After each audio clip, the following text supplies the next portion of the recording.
We don't like to take risks when it comes to security. And internet banking is no different.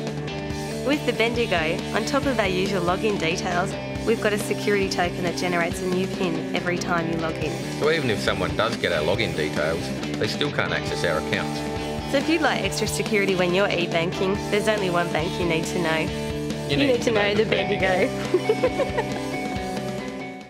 Turn our attention to the Geelong Cricket Show and our special guest of the week this week, Shane Arthur.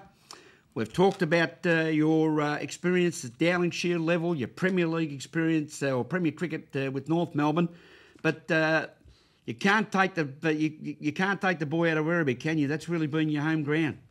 Yeah, that's true. I played all my junior cricket at Werribee.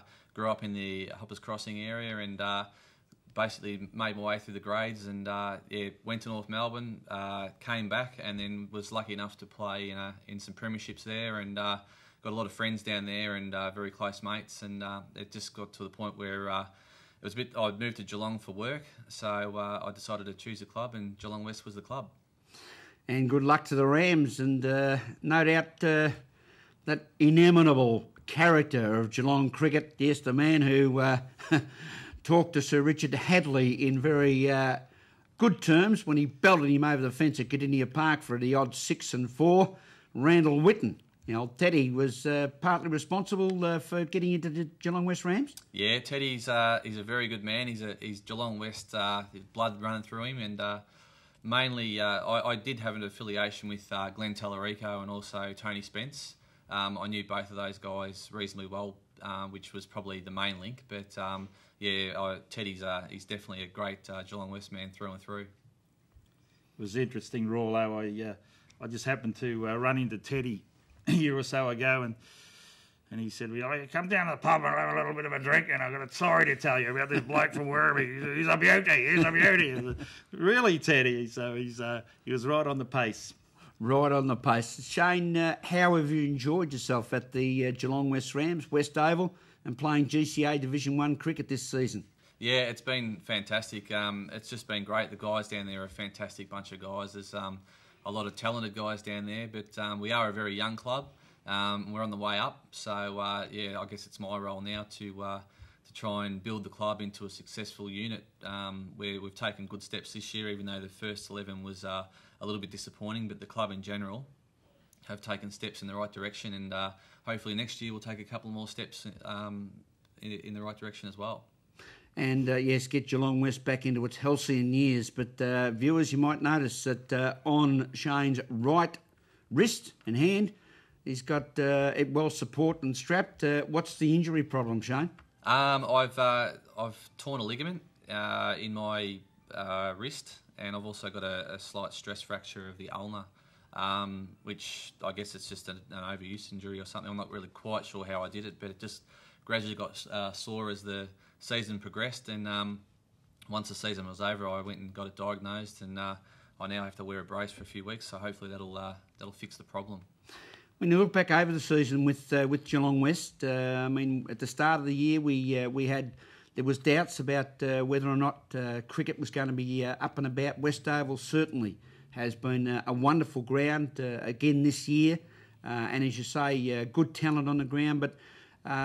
Your off-field activities, I had the pleasure, together with Kevin O'Dowd, to come up to a social activity at the Geelong West Cricket Club at the Geelong West Oval the other Saturday night, and it was just great, the camaraderie, the togetherness, the families.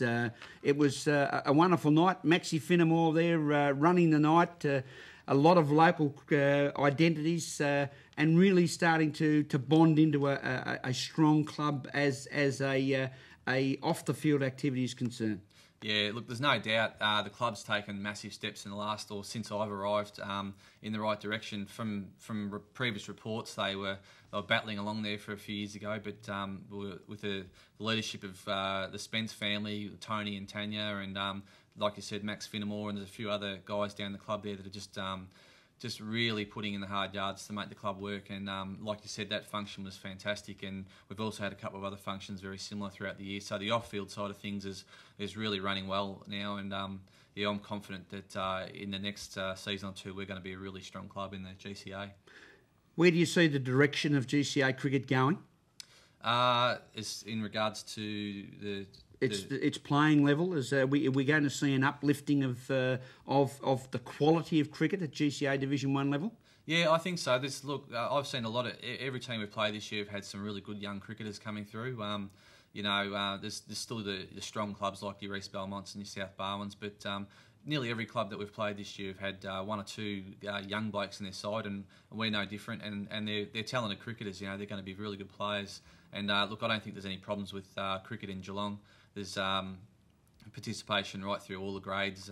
There's some clubs have got 6 and 7 sides. So as far as participation goes, there's no issues at all. And I think you'll find that the competition will just get stronger and stronger as the years go on. Yeah, Shane, you mentioned employment bringing you down here, and it does lead me into another area of discussion. Shane works for Kempy International, who've been great supporters here locally in Geelong, particularly of junior football and in the area of junior netball. And one of their significant programs, Dave Langley, a very good friend of ours at Kempy International, has been a leader of in the Geelong community, is a program called Read the Play. Shane, it's an area that we should be looking at as far as younger people, involvement in alcohol and awareness and drug abuse and the like. Shouldn't be leaving it just at football and netball, should we? No, exactly right. That's one thing I've actually spoken to Dave about. He's very passionate about Read the Play, and it's a great initiative. And I know that a lot of the football clubs in Geelong and also the netball clubs are involved. And I don't see any reason why the cricket clubs couldn't get involved as well, because like I said, it's a great initiative, and it's something that really needs to be supported. Read the Play. That's the name of the program, and you're going to hear more of it in the next cricket season, as you will throughout the forthcoming football and netball seasons. We're on the Geelong Cricket Show, Easter Saturday morning. Yes, kids, tonight's the night that Easter Bunny comes with those little chocolate delights, and Brian Coughlin is going to wake up in the morning hoping that the bunny has bounced his way with lots of chocolate goodies. We wanted a green home with rainwater tanks, solar power, solar hot water. It's really strange. The Bendigo is the only bank which will give you a loan, which is an incentive to help the environment. The Bendigo actually reduces the interest rate for environmentally friendly houses or products. So, if you want to save money and the environment, there's only one bank you need to know. You need to know the Bendigo.